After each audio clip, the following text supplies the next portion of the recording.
അടുത്ത ദിവസം രാവിലെ ടീനുക്കിളി അവളുടെ കൂട്ടിൽ ഉറങ്ങുകയായിരുന്നു. അപ്പോൾ പെട്ടെന്നാണ് അവളുടെ കൂടിരുന്ന കൊമ്പ് ഒടിഞ്ഞ് താഴേക്ക് വീണത്. അയ്യോ, ഇതെങ്ങനെ സംഭവിച്ചു? ഈ കൊമ്പ് എങ്ങനെയാണ് ഒടിഞ്ഞത്? അവൾ മരത്തിലേക്ക് ചെന്ന് നോക്കിയപ്പോൾ അവിടെ പച്ച നിറത്തിൽ എന്തോ പറ്റിപ്പിടിച്ചിരിക്കുന്നത് കണ്ടു. എന്താ ഇത്? ഈ മരത്തിൽ പച്ച നിറം എങ്ങനെ വന്നു? അവൾ ചുറ്റും നോക്കിയപ്പോൾ അവിടെയുള്ള എല്ലാ മരങ്ങളിലും ഈ തരത്തിൽ വൃത്തികെട്ട പച്ച നിറം പറ്റിപ്പിടിച്ചിരിക്കുന്നതായി കണ്ടു.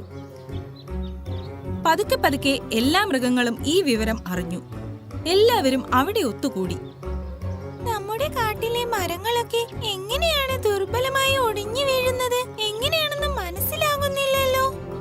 എത്രയും വേഗം രാമു ആനയോട് വിവരങ്ങൾ ധരിപ്പിക്കണം. അവനെ ഇനി എന്തെങ്കിലും ചെയ്യാൻ കഴിയൂ. അപ്പോൾ തന്നെ രാമു ആന അവിടെ എത്തിച്ചേർന്നു. എനിക്ക് ഇക്കാര്യത്തിൽ എന്തെങ്കിലും അറിയുവാൻ കഴിയുമെന്ന് നിങ്ങൾക്ക് എന്തുകൊണ്ടാ തോന്നിയത്? നമ്മുടെ കൂട്ടത്തിൽ നീയാണ് ഏറ്റവും പ്രായമുള്ളയാൾ. എന്നുവെച്ചാൽ നീയാണ് നമ്മുടെ കൂട്ടത്തിൽ ഏറ്റവും അറിവുള്ളവൻ. ഇത് കേട്ട് രാമു ആന ചിരിച്ചു.